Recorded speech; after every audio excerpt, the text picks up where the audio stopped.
Phone scams targeting seniors are becoming more and more common and more costly. Losses are more than 5 times what they were just 3 years ago. But some seniors are fighting back and learning how to protect themselves. Chloe Rinaldi has more. Hi, Nicole, how are you? Daphne Namiash is an advocate for seniors' rights. She says when it comes to a family member in need, people are emotional. You're not really so logical when people are calling you. You don't have really the ability to stop and think clearly and logically about it. Right here. That's why she says it's easy to fall victim to a so-called grandparent scam, where fraudsters call claiming to be a loved one in need of money fast, or a call like this. Oui, bonjour. Je suis l'ex-locataire, ça peut département. Comment allez-vous aujourd'hui?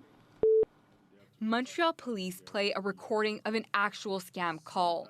It was provided by the Saint-Jean-sur-Richelieu police.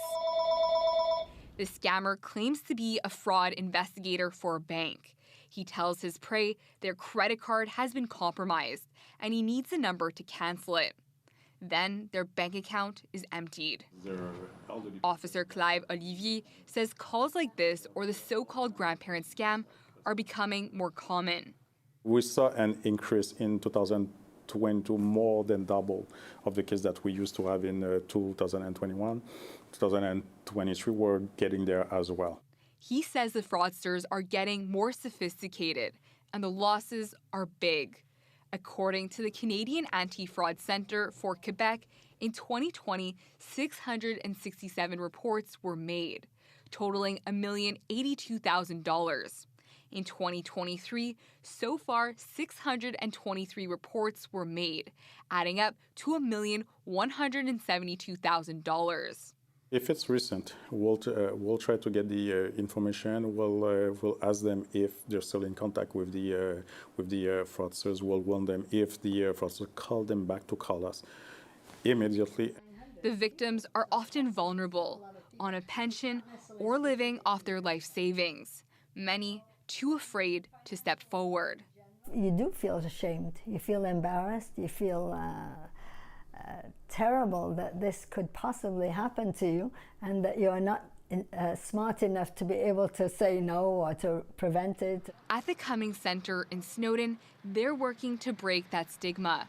They have tech workshops for seniors and seminars on fraud. The response was absolutely overwhelming. More than 800 people registered and 674 attended.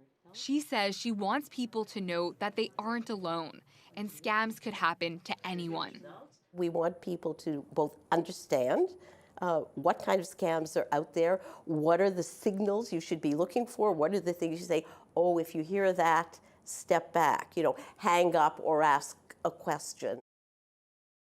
And Chloe joins us now with more. Chloe, so how can people protect themselves? If you get a call from someone asking for this kind of help or personal information, always ask for a callback number and then hang up. And then that gives you some time to think about what's going on and create some space. And you could also call a loved one or your bank to verify the information that you were just told. And remember to never trust the phone number that you see displayed on your screen, because those numbers can be spoofed by fraudsters. Very good advice. Thanks so much, Chloe. Thank you.